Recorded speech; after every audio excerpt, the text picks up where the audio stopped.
হাসি মুখের আড়ালে চাপা ছিল অজানা অস্বস্তি, যা এতদিন কেউ টের পায়নি।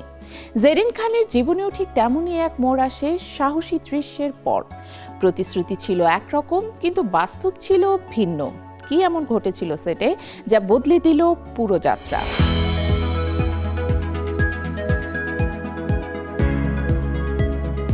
ক্যামেরা চলতে শুরু করলেই গল্প বদলে যায়, শুধু পর্দায় নয়, অনেক সময় বাস্তবেও।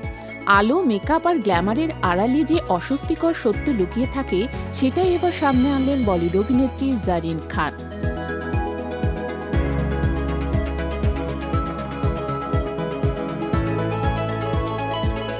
বীর ছবির মাধ্যমে সালমান খানের বিপরীতে অভিষেক করেছিলেন তিনি। শুরুতেই নজর কাড়েন, এমনকি অনেকে তার সঙ্গে ক্যাটরিনা কাইফের চেহারায় মিল খুঁজে পান। তবে ক্যারিয়ারে মোড় ঘুরে যায় হেট স্টোরি 3 এর পর। সাহসী দৃশ্যে অভিনয়ের কারণে একদিকে জনপ্রিয়তা বাড়লেও অন্যদিকে বদলে যায় ইন্ডাস্ট্রির একাংশের দৃষ্টিভঙ্গি। সম্প্রতি পূজা ভাটের সঙ্গে এক পডকাস্টে জেরিন জানান, এই ছবির পর থেকে তাকে ছোট করে দেখা শুরু হয়। অনেকে মন্তব্য করেন, তিনি নাকি অভিনয় পারেন না বলেই খোলামেলা দৃশ্যে অভিনয় করেন। এ ধরনের মন্তব্য শুধু কষ্টই দেয়নি, বরং তার কাজের ক্ষেত্রেও প্রভাব ফেলেছে। শুধু হেট স্টোরি 3 নয়, আকসার 2 ছবির অভিজ্ঞতাও ছিল তার জন্য অস্বস্তিকর। জেরিনের অভিযোগ, ছবিটির গল্প তাকে যেভাবে বোঝানো হয়েছিল, বাস্তবে শুটিং ছিল সম্পূর্ণ ভিন্ন।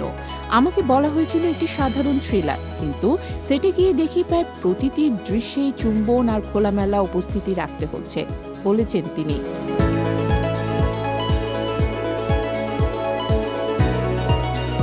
তিনি আরও জানান, এক পর্যায়ে তাকে হঠাৎ করে অন্তর্বাস পড়ে একটি দৃশ্যে অভিনয় করতে বলা হয়, যা তার কাছে একেবারেই অপ্রত্যাশিত ছিল। যদিও পেশাদারিত্বের কথা ভেবে কাজ চালিয়ে যান, এই অভিজ্ঞতা তাকে ভীষণভাবে নাড়া দেয়।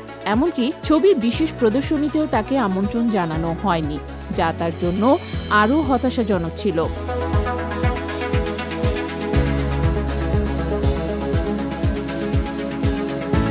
জেরিনের কথায় সাহসী দৃশ্যে অভিনয় করা তার কোনো আপত্তি নেই, যদি সেটি আগে থেকেই পরিষ্কারভাবে জানানো হয় এবং গল্পের প্রয়োজন অনুযায়ী হয়। কিন্তু নির্মাতাদের মিথ্যা আশ্বাস ও দ্বৈত আচরণ তাকে সবচেয়ে বেশি কষ্ট দিয়েছে। ঝলমলে বলিউডের আড়ালে লুকিয়ে থাকা এই অভিজ্ঞতা যেন নতুন করে প্রশ্ন তোলে।